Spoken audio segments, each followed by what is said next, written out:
नीतीश कुमार कल जा रहे हैं, त्यागपत्र दे रहे हैं, लेकिन बीजेपी का अभी तक मुख्यमंत्री देखिए, नीतीश कुमार त्यागपत्र दे रहे हैं नहीं दे रहे हैं, ये जब त्यागपत्र दे देंगे तो समय पता चलेगा। लेकिन ये कोई नई खबर हम लोग के लिए नहीं है। कम से कम जनसुराज में प्रशांत किशोर ने चुनाव से पहले हमने कहा था कि कोई जीते कोई हारे, किसी को कितना भी वोट आए, 25 के बाद नीतीश कुमार मुख्यमंत्री नहीं रहेंगे। और इसके पीछे कोई साइंस नहीं है, सिंपल बात है। जब शारीरिक और मानसिक तौर पर नीतीश कुमार सक्षम नहीं हैं, अस्वस्थ हैं, तो कैसे उनको मुख्यमंत्री कोई बना के रखेगा।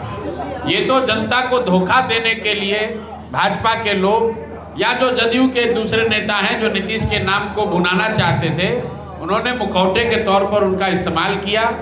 अब जब सत्ता की चाबी उनके हाथ आ गई है तो नीतीश कुमार को भेजा जा रहा है। दूसरी बात कि नीतीश कुमार क्यों जा रहे हैं खुद से, इसलिए जा रहे हैं कि 202 विधायकों का उनको समर्थन नहीं है।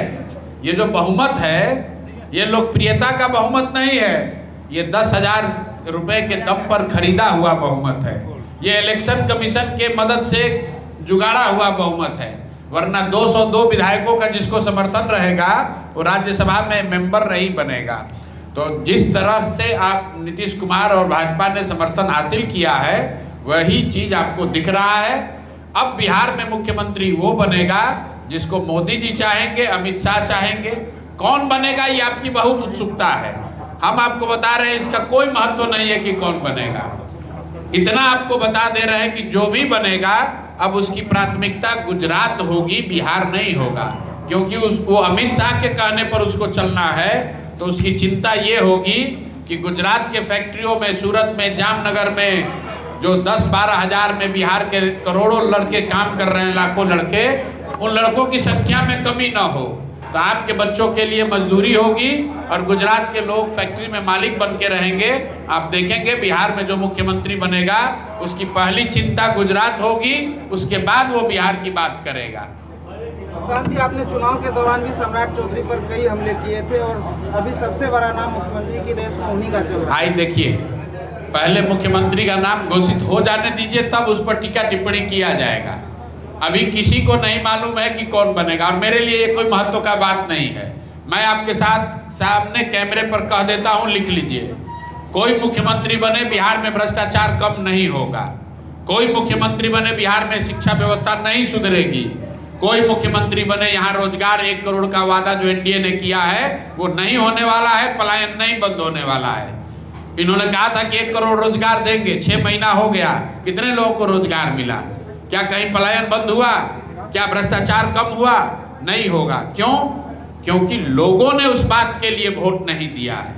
अगर आप भ्रष्ट आदमी को वोट देंगे तो सरकार ईमानदार कैसे होगी? आपने वोट जाति और धर्म के नाम पर दिया तो आपके बच्चों के लिए रोजगार कैसे होगा?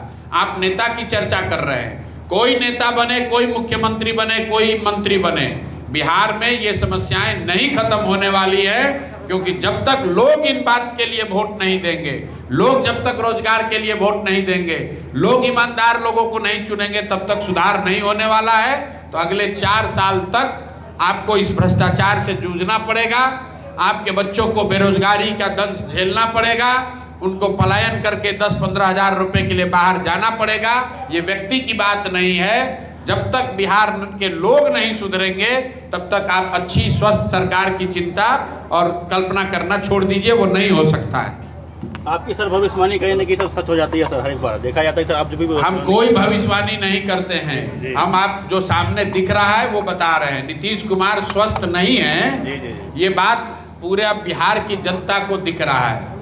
जिस तरीके के उनके भाषण होते हैं, जिस तरीके से नीतीश जी अब पिछले 1-1.5 साल से बोल रहे हैं, पब्लिक में जो उनका अपीयरेंस है, किसको नहीं दिख रहा है?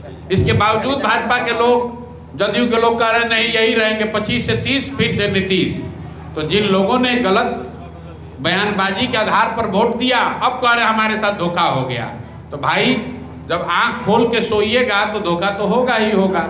ये तो दिख रहा था सामने कि नीतीश कुमार नहीं रहेंगे, और अभी जो रहेंगे उनका कोई मतलब नहीं है। अब अमित शाह जो चाहेंगे वैसे बिहार चलेगा, मुख्यमंत्री की कोई ताकत नहीं है अब, क्योंकि अब जो मुख्यमंत्री कौन बनेगा? जिसको अमित शाह चाहेंगे। जिसको मोदी जी चाहेंगे। तो मोदी जी तो ये चाहेंगे ना भाई कि गुजरात में जो फैक्ट्री चल रही है वहां पर 12-15 हजार में बिहार के लड़के जाकर मजदूरी करते रहे, नहीं तो गुजरात के जो व्यवसायी हैं, उद्योगपति हैं, उनका आमदनी कम हो जाएगा। आप बताइए पूरे देश में कौन सा ऐसा राज्य है जहां से 1 करोड़ लोग 10-12 हजार रुपया के लिए मजदूरी के लिए उपलब्ध है? गुजरात में मजदूर नहीं है।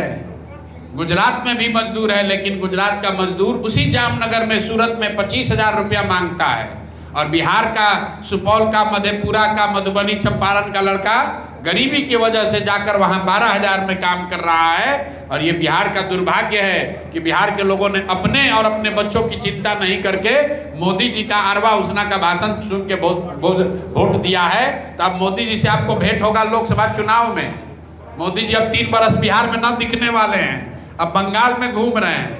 आए आपसे पूछने कि आपका क्या दुर्दशा हुआ। उसी गुजरात में पासवान समाज के 5 लड़के होली के दिन 1,500 रुपए के लिए, 1,000 रुपए के लिए जल कर मर गए। कोई बयान आया?